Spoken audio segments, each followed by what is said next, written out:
நம் சமூகத்தில் நாம் சந்திக்கும் பன்முக மனிதர்களில் ஒரு வகையினர் தங்கள் நடத்தையில் சமூக விரோத ஆளுமை அறிகுறிகள் கொண்டவர்கள், அதாவது ஆன்டி சோசியல் பர்சனாலிட்டி எனலாம்.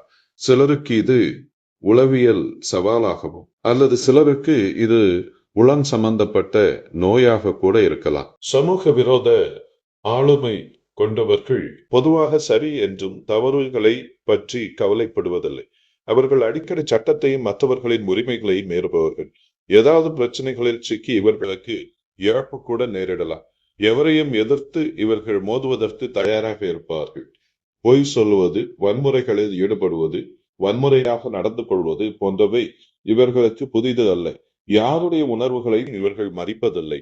போதைப் பொருள் மற்றும் மது பழக்க வழக்கங்களில் இவர்கள் தொடர்ந்து ஈடுபடலாம். மேலும் சமூக விரோத ஆளுமை கோளாறு உள்ளவர்களுடைய குடும்பம், வேலை அல்லது பள்ளிக்கான பொறுப்புகளை நிறைவேற்ற முடியாமல் போகலாம். ஆராய்ச்சியாளர்கள் சமூக விரோத ஆளுமை கோளாறு குழந்தை பருவ உடல் அல்லது பாலியல் துஷ்பிரயோகம் மற்றும் சில கண்டறிக்கப்படாத மரபியல் கோளாறுகள் மற்றும் குறைந்த நுண்ணறிவு திறன் ஆகியவற்றுடன் தொடர்படுத்தியுள்ளார்கள்.